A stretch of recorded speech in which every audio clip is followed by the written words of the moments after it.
Oh, the 90s. It gave us so many things, and who would have thought by the end of that said decade you would give us, or at the very least leave us, on a huge panic that a lot of people were freaking out about. Of course, never happened, but still left an impact nonetheless, and Hollywood for the time were making movies about it, and, well, seems like it's never gone away. But then again, what do I know? I wasn't born then.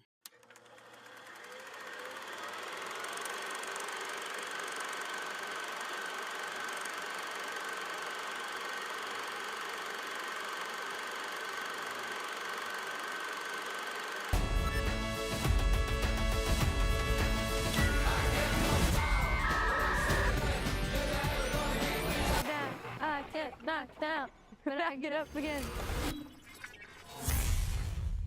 Y2K is directed by Kyle Mooney and written by Kyle Mooney and Evan Winter. The film stars Jaeden Martell, Rachel Zegler, Julian Dennison, Fred Durst, and Alicia Silverstone. According to IMDb's plot synopsis, two high school nobodies make the decision to crash the last major celebration before the new millennium on New Year's Eve 1999. The night becomes even crazier than they could have ever dreamed when the clock strikes midnight. So, for those who don't know, and I wouldn't blame a lot of people, I'm not saying anybody's dumb, but just saying, for those who don't know, Y2K was an event that saw Gen Xers and young millennials who grew up at the time being told that at the beginning of the millennium, technology was going to go haywire, society would crumble, floods would rise, etc. Yada yada yada. Pretty much, it was their 2012, if you catch my drift. For anybody that is mostly a millennial or young Gen Zer who grew up at the phenomenon that was 2012, that was like that for the 90s, and how they were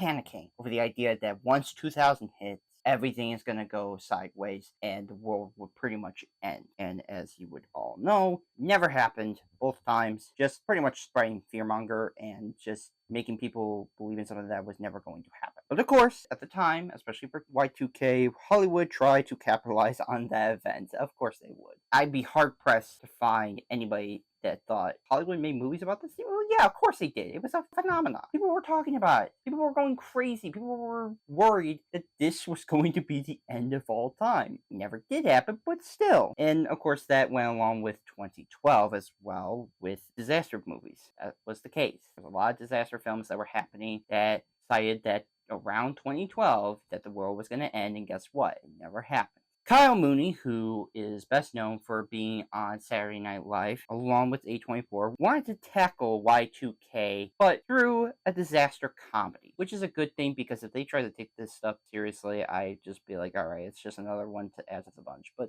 thankfully, it's only a disaster comedy, not supposed to be taken seriously, not supposed to be something to get scared of, as much as I know it was a panic that people had back then. But people know that this was some BS, and if you weren't super religious or not really going insane of the thought of the world ending. But I gotta say, after seeing this, I mean, this was a disaster, alright, but in pretty much all the wrong ways. This movie was bad. It was terrible. I could not believe the first time ever for myself I saw an A24 movie and I walked out saying, wow, that was actually not good. Most of the time I walked out of A24 movies actually being like, alright, that was enjoyable, or alright, that was actually really great or amazing, if you will. No, not with this. This one I was like, what the hell did I just watch? Seriously, what did I just witness?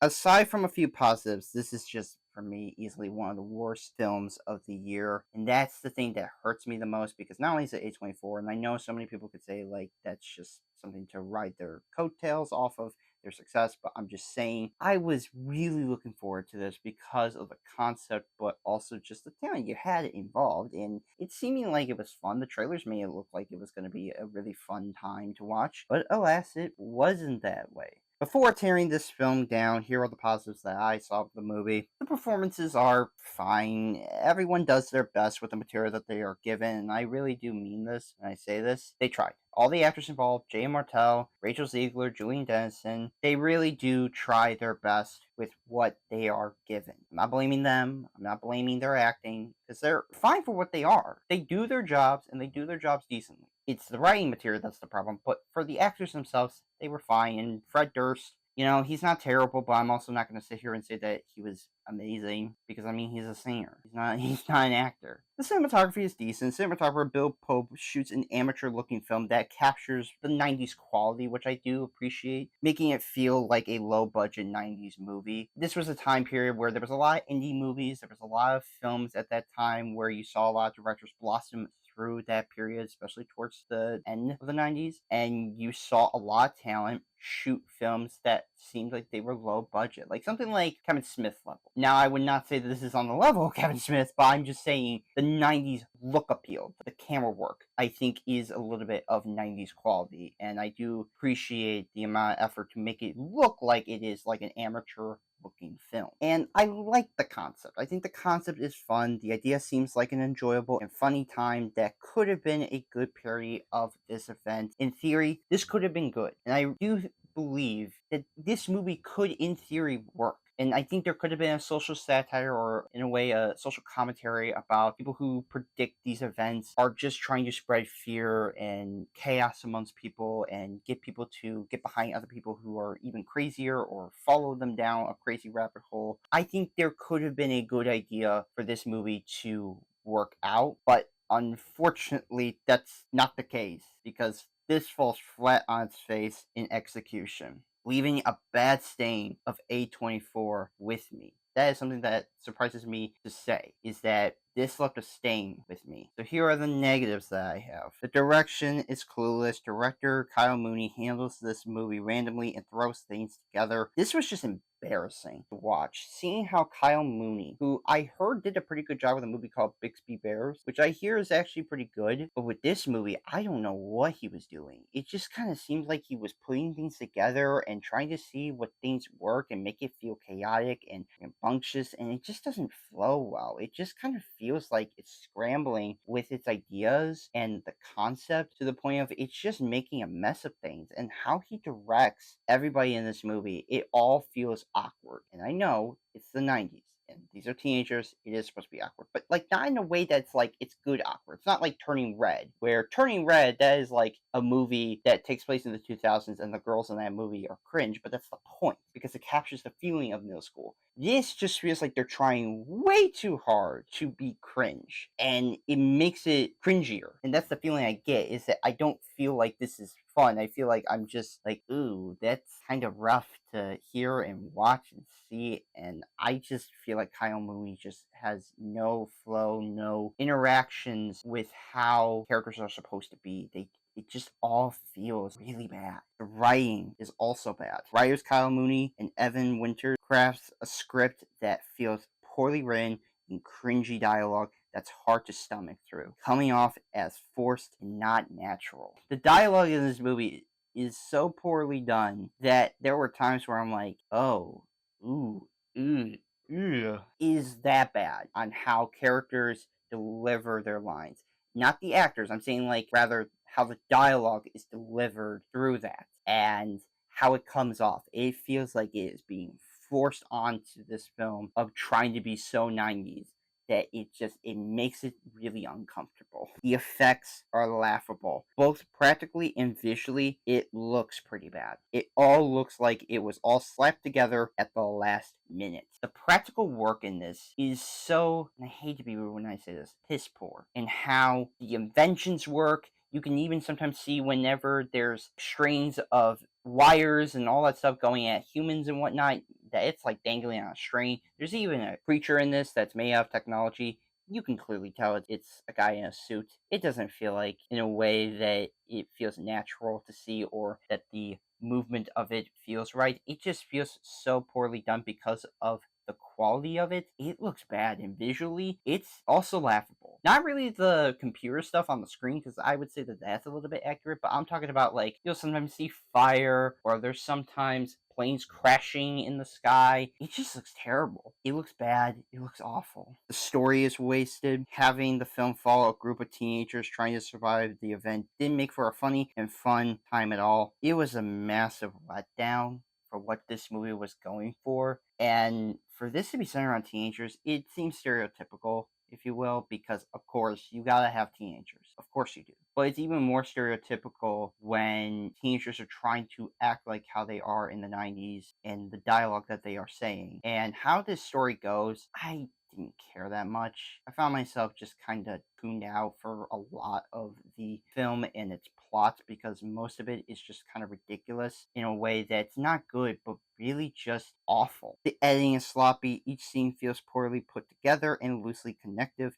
It's just messy. How the editing works in this movie is crazy, and how it is used in ways that just feel like it is poorly done. And I'm just surprised on how much this movie doesn't feel connective. It feels very much elusive, and it feels like you could pull this thing apart and it can just completely go everywhere. And to see that editing style be applied in this movie, it almost feels amateur like, but not in a way that feels like authentic. It just kind of feels like that's actually how they thought the editing of this movie would go. And it's pretty sad. Production looks cheap. I praise A24 for their production quality. I really do. In terms of their budgets and their scales, I praise them a lot. But I think they should have kept this a little bit more grounded than trying to be a little bit big in parts. Because, like I said, there's sometimes you'll see planes crashing or like a view of the town being on fire and whatnot. And I'm like, I don't think this should have been this big. I really don't think it should have been. I think if it had just been focusing on a more grounded approach of kids or any other characters on the technology and actually had put more focus on the technological parts rather than trying to do both things, I think that could have worked. But they should have added either more to this budget or reduced the size of what the film is supposed to be. The music is lackluster. Composers Danny Bensi and Sonder Jerings makes a forgettable score. Though the licensed music, I will say, is fun. I mean, of course, it's 90s music, but it does sometimes feel poorly placed. It's not like James Gunn, where James Gunn knows how to work a song into a movie. This just kind of feels like they're just throwing 90s songs for the sake of, well, we gotta fit the era. Of course we do. And that's the disappointing part because as much as I like the music, in the end,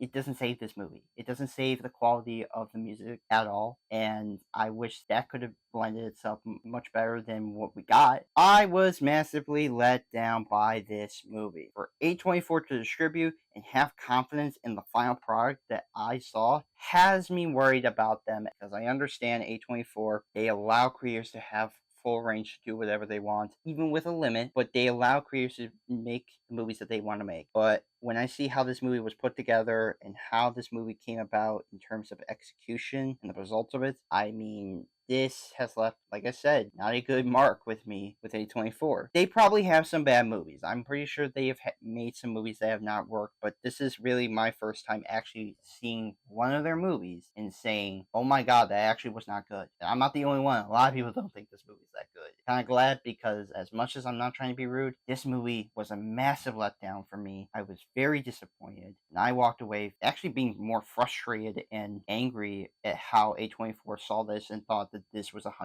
good. I'm going to give Y2K a 3 out of 10. I think this movie is pretty terrible. It's pretty bad, and I am very much let down by what A24 has given us. Hopefully, maybe the next movie they can redeem their status. But until then, for this to be your last movie of the year, it's pretty disappointing to say the least. So now we'll be doing Craven the Hunter, and then soon the Lord of the Rings anime movie. So yes, look forward to those reviews and other movie TV show reviews coming soon.